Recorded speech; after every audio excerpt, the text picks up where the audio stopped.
Yo, what up? It's your boy, DJ Sterling, and today I'm going to show you how I trigger DJ drops. For this example, I'm going to be using Rekordbox version 5.8.4, which just came out today.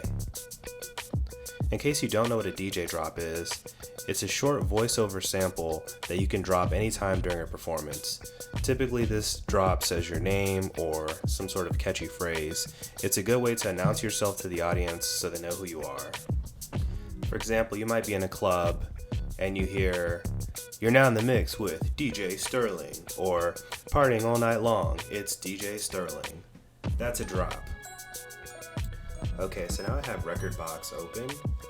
The first thing you want to do is check these two boxes here for sampler and mixer. Notice that when I click the sampler button, these rectangles pop up in the middle of the screen. This is your sampler kit. And then look at this area when I hit the mixer. I get a volume fader here. Let me clear these guys. And so I'm going to use this playlist here called YouTube playlist. I've got 4 tracks. This track here, this first track, is just a song. The next 3 tracks are going to be drops, where tracks 2 and 3 are just one shot. Notice they're very short. First one is 4 seconds, the second one is 3. And then the fourth is an audio track where I have multiple drops. Notice it's 17 seconds, and if you look at the waveform, it looks like there's some talking, there's some silence, some talking, some silence, and then some more talking.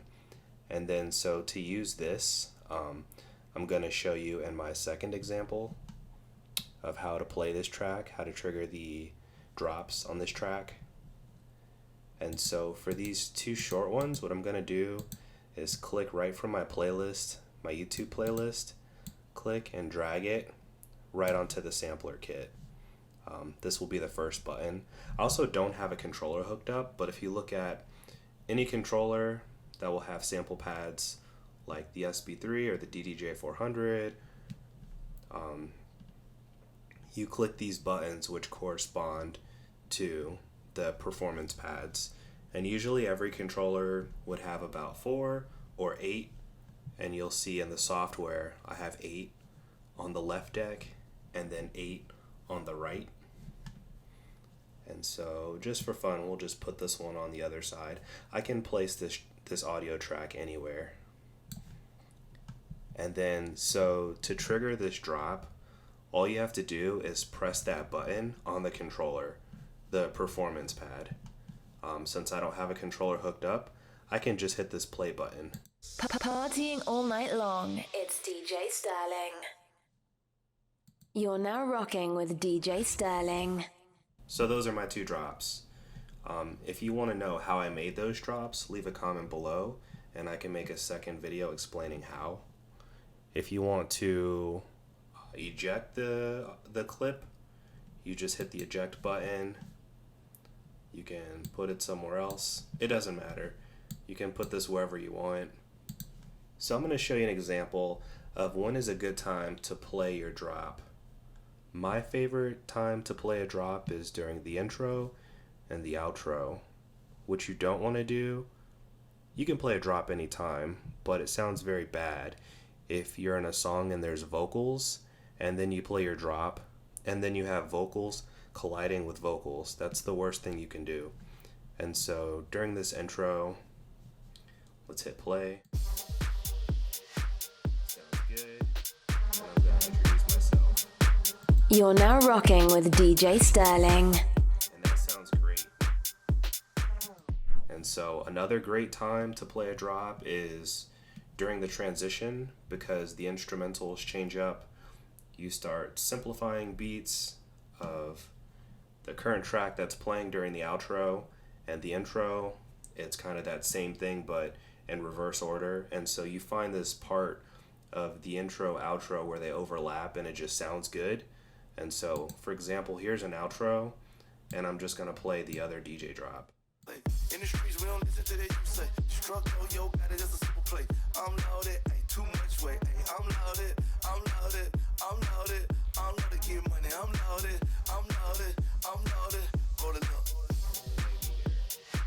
You're now rocking with DJ Sterling. And then you would just make your transition from there. That's how you do your DJ drops using the sample kit. You have a lot of options here. With the mixer, when you press the performance pad button to trigger the sample, it's going to trigger at full volume. And so you have this volume fader to quiet that down some if it's too loud. You're now rocking with DJ Sterling. And then also you have gain. Lastly, I'm going to show you one more example where I have this audio track that has multiple drops on it. And I'm going to show you this example without a sampler kit. However, it requires a second channel to be free. So if you have a 4-channel mixer, this is very easy for you. But if you have a 2-channel mixer, you obviously can't use this trick during a transition. So I'm going to load this track onto deck 2. And I'm going to kind of step through this. And these here are hot cues, right? So, by the way, some people don't know this, but you can eject a track. Say I load this up and I'm like, oh, I didn't mean to put this track here on this deck. You can click on the album art for that track and eject it. A lot of people don't know that, but you can eject a track off of a deck. So I'm just gonna put that back the way I had it. And so let that go a little bit.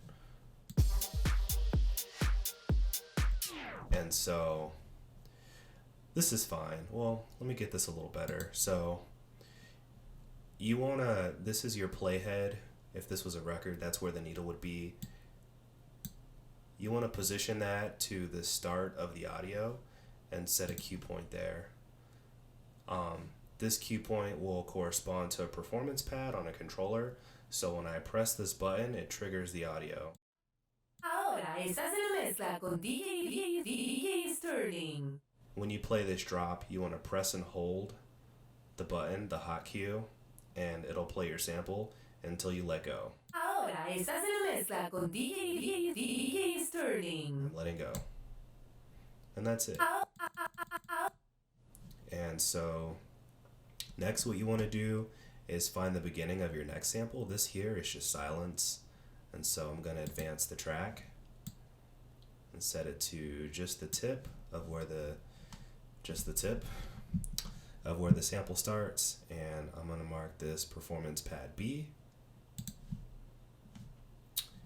And that'll sound like this when I press the hot cue. Estás en la mezcla con DJ Sterling. And I know there's some other audio back here. This is actually the start of another drop. I've actually used this quite a bit, so I'm kind of familiar with it. So we're going to skip that, and this will be the last one. Good enough. Ahora estás en la mezcla con DJ Sterling. DJ Sterling. And that's it. So now when I'm playing the track, this is all hot cued up. Just remember when you want to play the drop, this is on a channel. You're utilizing a channel with hot cues. So now I'm going to hit play, and I'm just going to hit a hot cue to trigger one of these 3 samples. Ahora estás en la mezcla con DJ Sterling. Ahora estás en la mezcla. It's also important to note that you can play an audio drop at any time. You can do it on beat or not. It'll sound good pretty much either way because it's typically just talking. And that's it. So there's 2 different ways to play your drops. One is you can use the sampler kit, these buttons here. You can load your drops and trigger them anytime you want using your performance pads. Or 2, if your controller or software doesn't have this sampler kit, you don't need to do that. You can just load your track up onto a deck. You can set hot cues and then press the performance pad buttons to trigger your drops that way. I'm DJ Sterling, and thanks for watching.